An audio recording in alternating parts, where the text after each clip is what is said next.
Hello દર્શક મિત્રો, મારી યુટ્યુબ ચેનલ સ્ટોરી સિઝનમાં તમારું હાર્દિક સ્વાગત છે. આજે આપણે આ વિડીયોમાં સાંભળીશું બાજ અને કાચબાની એક સરસ મજાની બાળ વાર્તા. ઘણા વર્ષ પહેલાં સુંદર મજાના દરિયા કિનારે કેટલાય કાચબાઓ રહેતા હતા. કાચબાનું મન થાય ત્યારે પાણીમાંથી બહાર નીકળી કિનારે ફરતા. એક દિવસ આકાશમાં ઉડતા એક બાજે કિનારે ફરતા કાચબાઓને જોયા.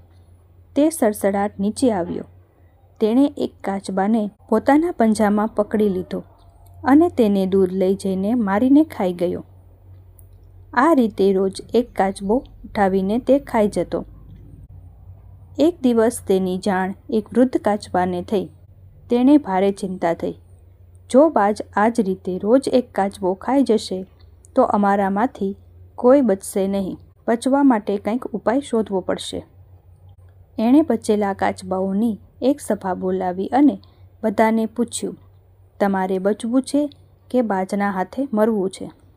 બધા કાચબાઓએ કહ્યું, અમારે જીવવું છે. તમે જ કંઈક રસ્તો બતાવો. વૃદ્ધ કાચબાએ કહ્યું, જેમ હું કહું તેમ કરશો તો તમે બચી જશો. કાચબાઓ બોલ્યા, અમારો જીવ બચાવવા અમે ગમે તે કરવા તૈયાર છીએ. વૃદ્ધ કાચબાએ બધાને સૂચના આપી, કાલે બાજને જુઓ કે તરત બધાએ પાણીમાં ડૂબકી મારી સંતાઈ રહેવાનું છે. હું ઊંચા પથ્થર ઉપર બેસીને તમારા સૌનું ધ્યાન રાખીશ. હું ફરી બોલાવું નહીં ત્યાં સુધી કોઈએ બહાર નીકળવાનું નથી. બીજા દિવસે રોજની જેમ બાજ કાચબા પકડવા માટે દરિયા કિનારે ઉડતો આવ્યો. કાચબાઓએ તેને દૂરથી આવતો જોયો એટલે તરત દરિયાના પાણીમાં છુપાઈ ગયા. પરંતુ એક અભિમાની કાચબાએ વૃદ્ધ કાચબાની સલાહ માની નહીં અને તે કિનારે જ બેસી રહ્યો. તેને જોઈ બાજે પોતાના અણીદાર પંજાથી તેને પકડીને ઉંચકી લીધો અને દૂર એક સૂકા ઝાડની ડાળીએ જઈને બેઠો. વૃદ્ધ કાચબાએ તે જોયું. ઝડપથી તે બાજ પાસે આવ્યો અને વિનંતી કરતા બોલ્યો, ઓ પંખીરાજ, તમે મારા બધા સગાઓને મારી નાખ્યા છે. હવે હું એકલો જ અહીં બચ્યો છું. મારે તમારી સાથે એક શરત લગાવવી છે. બાજે પૂછ્યું, શેની શરત?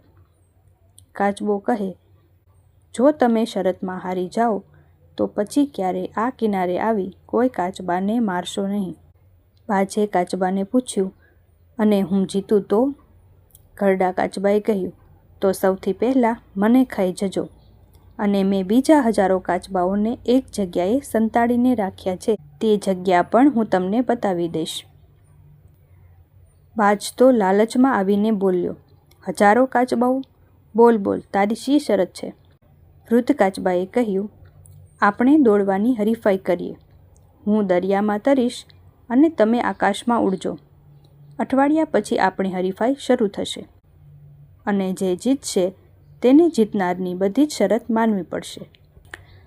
લાલચુ બાજ બોલ્યો, મને તારી બધી શરત મંજૂર છે. હું અઠવાડિયા પછી પાછો આવીશ.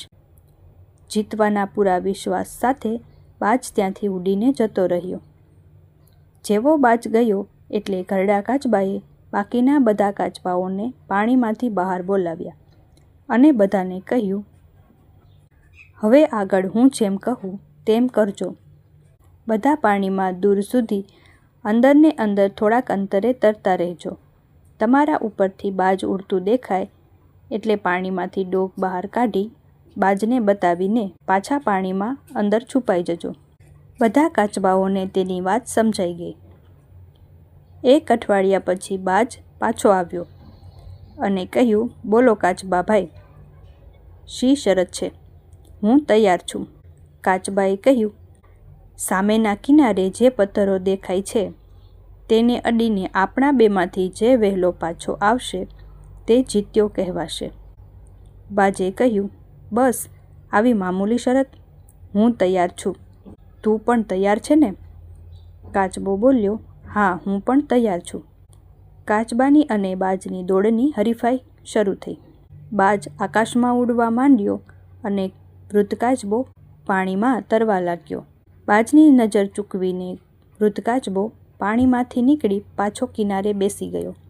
પાણીની અંદર બધા કાચબાઓ સૂચના પ્રમાણે એક સીધી રેખામાં સંતાઈ ગયા. ઉપર ઉડતા બાજે નજર કરી તો કાચબાને તો પોતાનાથી ઘણે દૂર આગળ ભાગતો જોયો. બાજે પોતાની ઝડપ વધારી. ફરી નીચે જોયું તો કાચબો આગળને આગળ જ દેખાયો. બાજ પથ્થરને અડીને પાછો આવી ગયો. વૃદ્ધ કાચબો તેની રાહ જોઈને ત્યાં જ બેઠો હતો. બાજને જોઈને તે બોલ્યો, પધારો બાજરાજ, હું તમારી પહેલાં આવી ગયો છું અને શરત જીતી ગયો છું. અંતે બાજે પોતાની હાર માની લીધી અને વૃદ્ધ કાચબાને કહ્યું, કાચબાભાઈ, તમે જીત્યા અને હું હાર્યો. હવે હું જિંદગીમાં ક્યારેય કાચબાઓને નહીં મારું અને આ કિનારે ક્યારેય નહીં આવું. પોતાના વચન પ્રમાણે તે હંમેશ માટે ત્યાંથી ઉડીને જતો રહ્યો. ત્યાર પછી બધા કાચબાઓને કાયમ માટે નિરાશ થઈ ગઈ અને તેને વૃદ્ધ કાચબાનો આભાર માન્યો અને બધા સાથે મળીને દરિયા કિનારે શાંતિથી રહેવા લાગ્યા. તો મિત્રો, જો તમને આ વાર્તા ગમી હોય તો વિડીયોને લાઈક કરી તમારા મિત્રો સુધી શેર કરજો અને જો મારી ચેનલ પર નવા હોય તો આ ચેનલને સબસ્ક્રાઈબ કરી લેજો, જેથી તમને આવનાર નવા વિડીયોની નોટિફિકેશન મળી રહે. તો મળીએ છીએ હવે પછીના નેક્સ્ટ વિડીયોમાં.